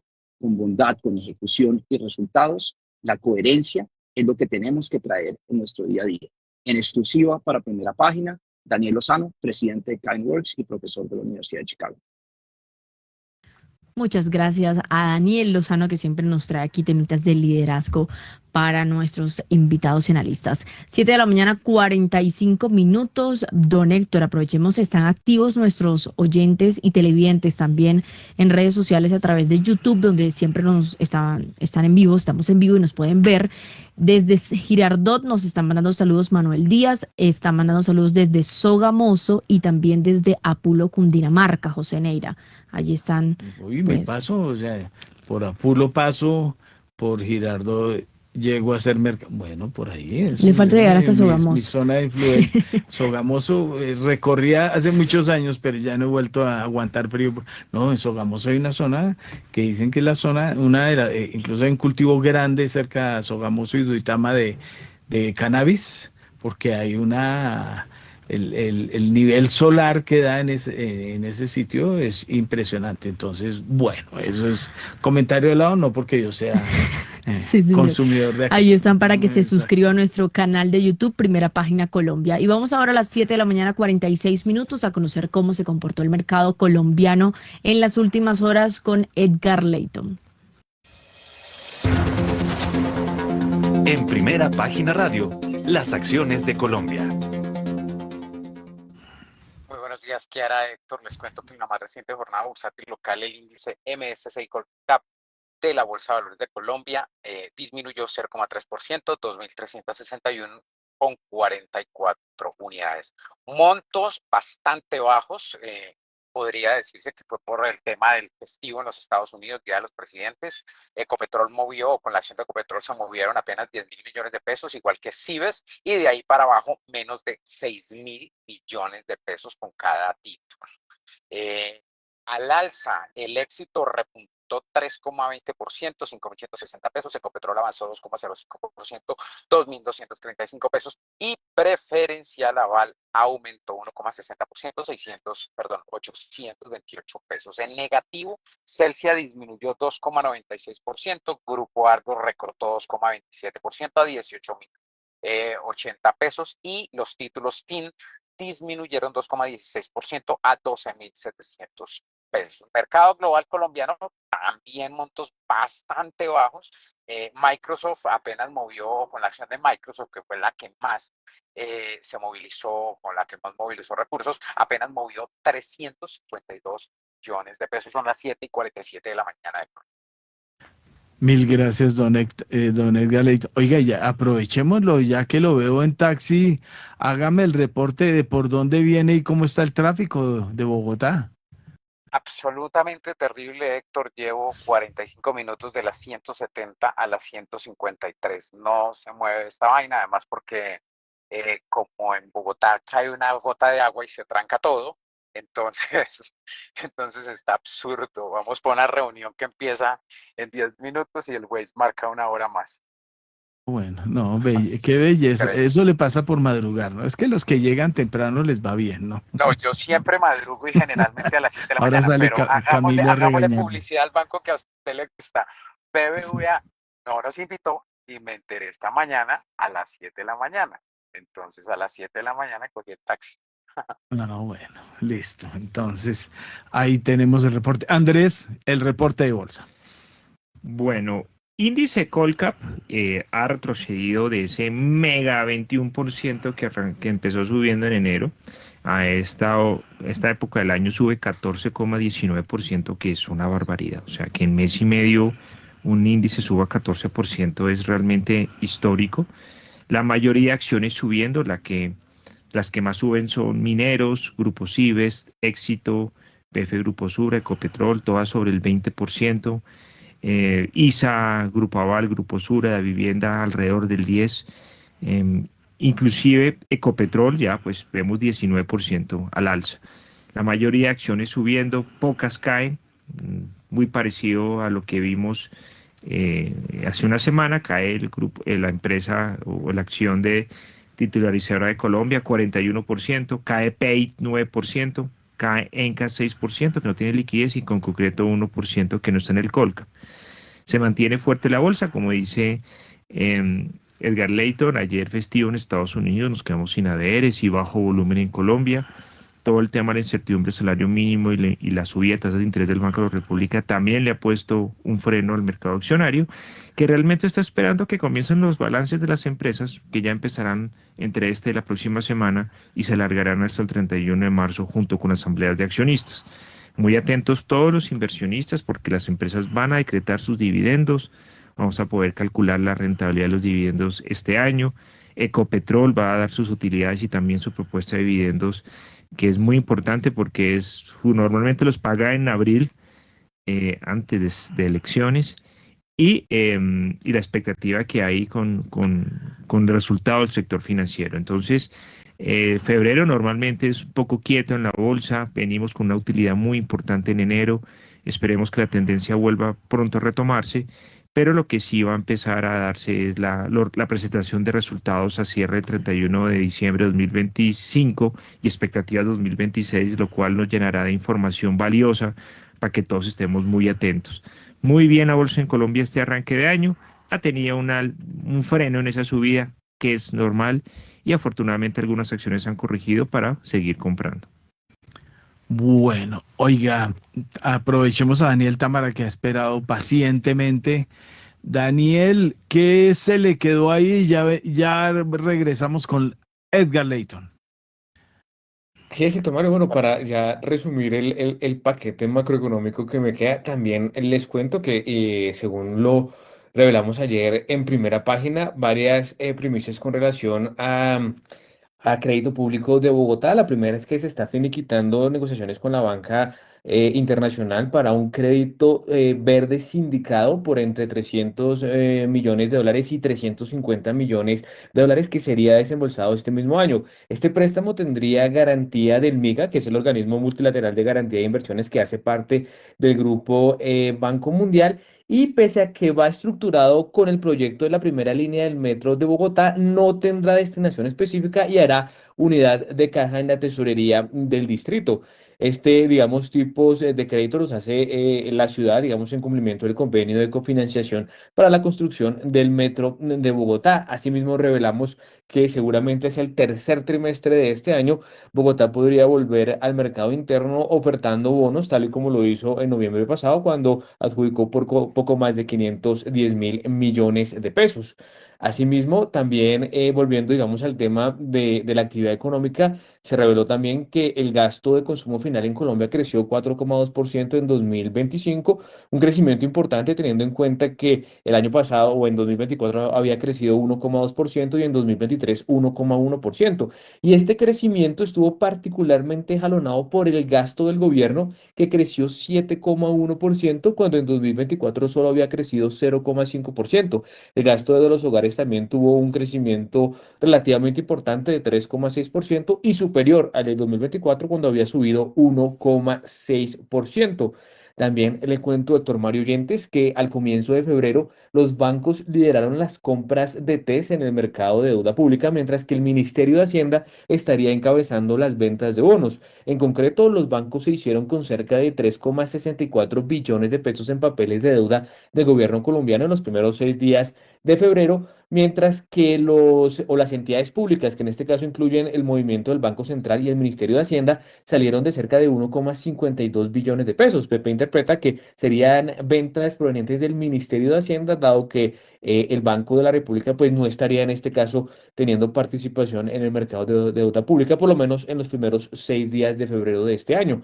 También tenemos que las AFPs compraron cerca de 539.000 millones de pesos en papeles en VR y vendieron 74.000 millones de pesos en títulos en COP. Y cerraría con esta información, Héctor Mario Oyentes, y es que el Comité de Regla Fiscal calcula que el déficit total del gobierno de Colombia cerró el 2025 en 6,3% del PIB y el déficit primario, que excluye el pago de intereses, en 3,4% del PIB. Recordemos que estos datos todavía no se conocen oficialmente porque el gobierno no ha presentado la actualización del plan financiero de este año, pero pues ya el Comité de Regla Fiscal da una idea de cómo fue ese cierre fiscal del 2025, doctor Mario.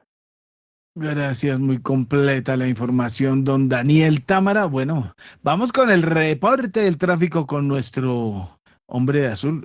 Ahora ya son de azul por aquí a ver si alcanza a retomar la llamada don Edgar Layton. A ver si siquiera ha avanzado una cuadra.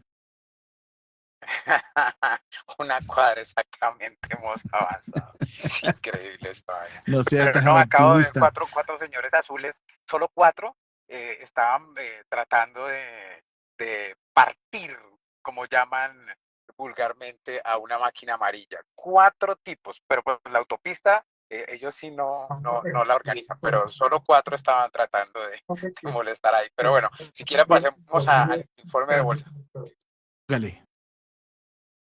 Bueno, Héctor, Le cuento entonces, el grupo INSA confirmó lo que dijimos en primera página, primero en primera página, que readquirió un 4,43% de las acciones en circulación.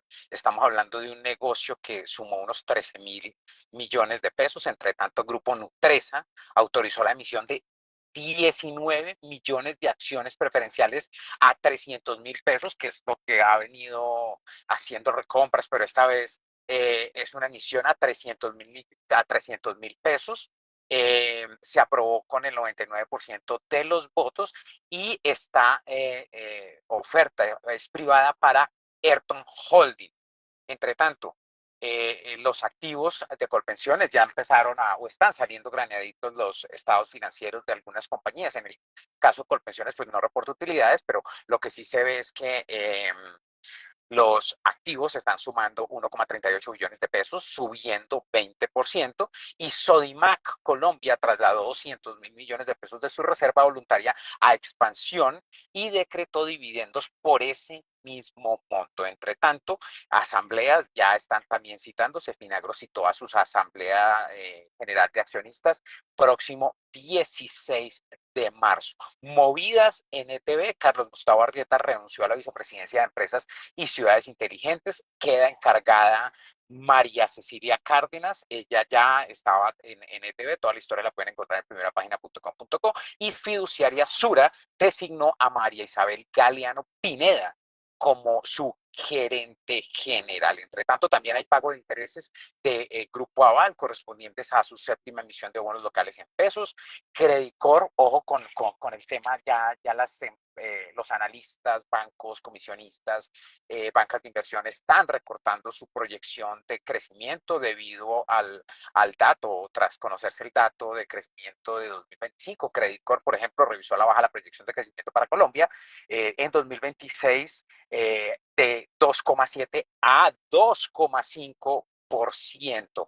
Y también las aceptaciones de readquisición de acciones de Cementos Argos, que está en proceso, deberán presentarse durante un periodo de 2 días hábiles que vencen hoy. O sea, estuvo ayer y hoy, entonces de pronto hoy en la tarde se conoce el resultado de la operación de Cementos Argos. Estamos hablando de una operación que puede sumar unos 25.000 millones de pesos. Entre tanto, estados financieros también, calificación, pero un EBITDA de entre 1,6 billones y 1,8 billones de pesos, con una deuda consolidada estimada en un rango de 3,5 billones de pesos a 4 billones de pesos entre el 2025 y 2027. Enterpel proyecta la firma calificadora de riesgo PRC. Además, Promigas pagó 10.300 millones de pesos por intereses de bonos ordinarios, y Gasoriente también convocó a asamblea, pero en este caso extraordinaria, para el 3 de marzo. El objetivo, autorizar contratos con Panti. Son las 7:59 de la mañana, Héctor Mario, y hemos avanzado cuadra y media.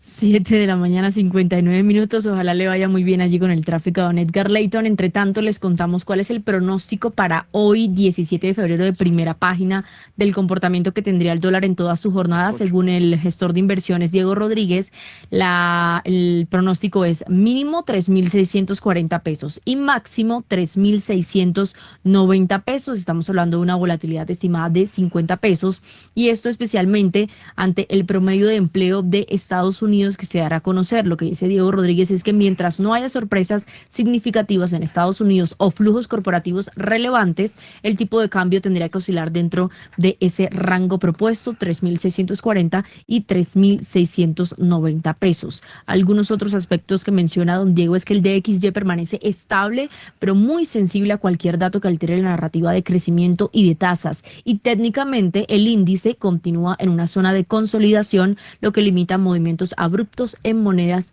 emergentes. Son las 8 en punto.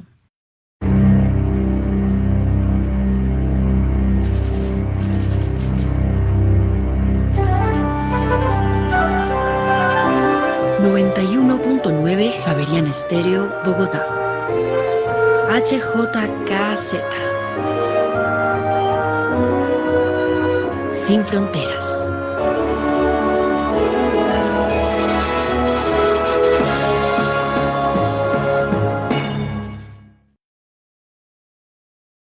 8 en punto. Laura Madero, vamos, Sí, creo está. vi por aquí noticia de CEN y un piloto de hidrógeno en Tocancipá, Cenit, Terpel, OPEX, y la Tiene veo con noticia más también de noticia Ecopetrol, sí. y noticia de Ecopetrol. Ah, Sí. bueno. Doña Laura, bienvenida y adelante con su reporte.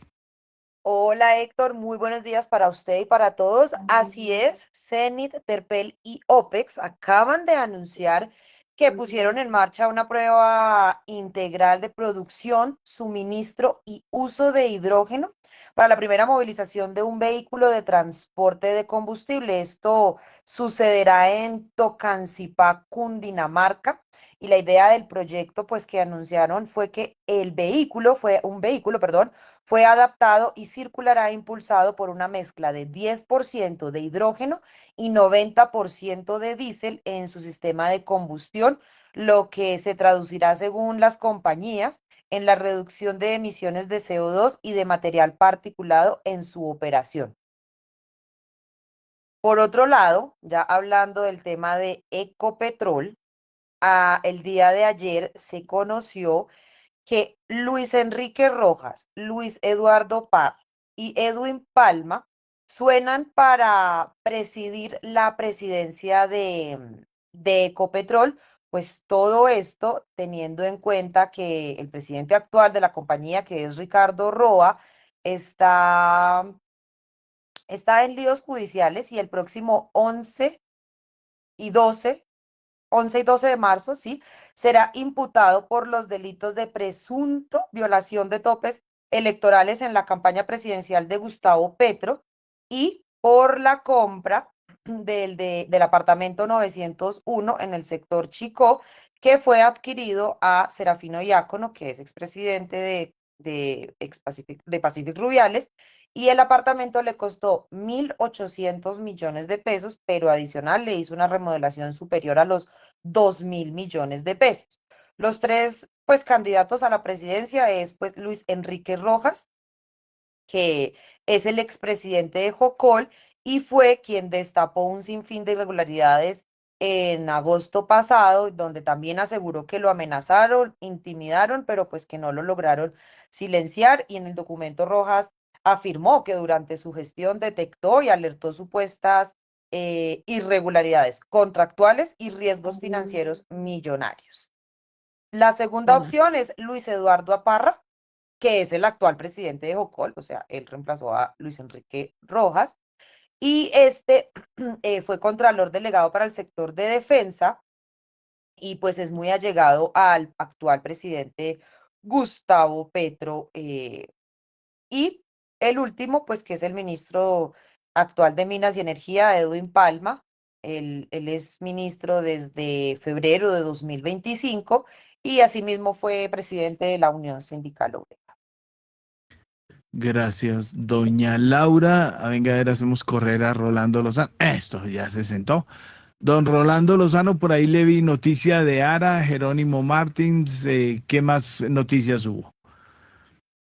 Bueno, esta es una capitalización cercana a 110 millones, pues que hizo la holding de Jerónimo Martins de Portugal, que tiene en Holanda, que es la principal accionista de Jerónimo Martins Colombia, pues anunció, digamos, una nueva inyección de recursos frescos para la compañía para seguir adelante en su proceso de expansión en Colombia. Esta es una compañía Jerónimo Martins que opera en los supermercados Zara y Bodega El Canasto.